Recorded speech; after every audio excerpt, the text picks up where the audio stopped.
So, how'd you like getting bent and twisted like a goddamn multi-tool, David Alan Grier? Hated it. The jarring sight of that funny cat on In Living Color beating the shit out of a woman, a mild-mannered educator with a thing for Dwayne Wayne sunglasses, and even a child was just one of the many mortifying images Rusty Cundiff and Darren Scott's delightfully wicked Afrocentric horror anthology drilled into my brain back in the mid-90s. Most anthologies have a theme, or at least a wraparound through line, but few non-white filmmakers had the opportunity to explore multiple stories dissecting bigotry, police brutality, gangland culture, experiments on the incarcerated, and domestic abuse through the eyes of a predominantly African-American cast and crew. Horror has always been one of the most persuasive delivery systems for socially relevant messaging, and Hood is a rousing, high-spirited spookfest. The ghouls, not the racist epithet Senator Mengers, you cretinous hick. And the goofier, sometimes clunky swipes at race relations in America are upheld by a morally satisfying crudity and bloody comeuppance for those who deserve retribution. Or just get torn apart by a bunch of malevolent, possessed dolls. Whatever works for you.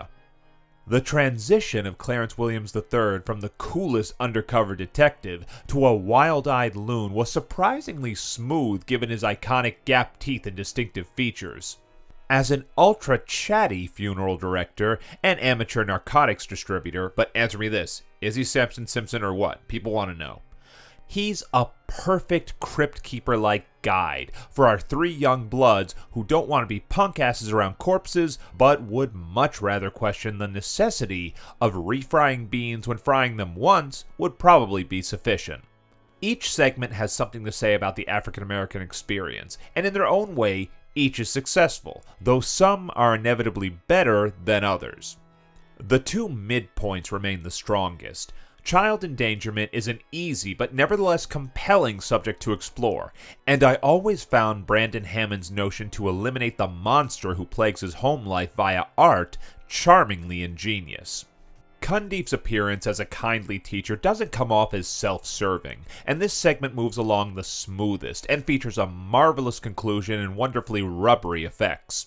The fantastical elements have a fairy tale quality, which allows the subject matter to be grounded yet magical. Meanwhile, Corbin Burnson's despicable politician is a whole other kind of monster, and he relishes the chance to lay on the smarm and hate speech whenever the opportunity arises.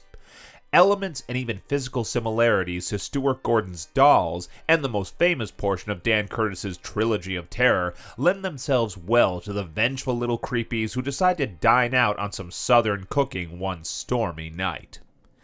Not counting Williams's baroque, delightfully macabre funeral parlor sequences, the bookends to tales aren't without merit, but I knew there was a reason why I didn't remember the final Clockwork Orange and Tuskegee Experiments-inspired offering.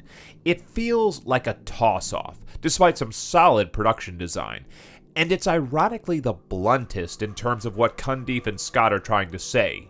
The corrupt cop opener is a good warm-up to the bloody festivities, and Tom Wright's freaky eyes and refusal to stay dead is wonderfully appealing.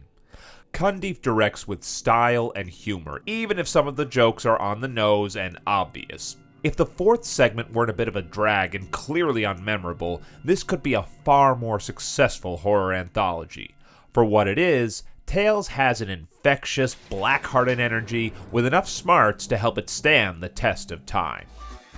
Thanks for watching, you jive turkeys. Plenty more scary stuff coming up, so like and subscribe and have a happy Halloween.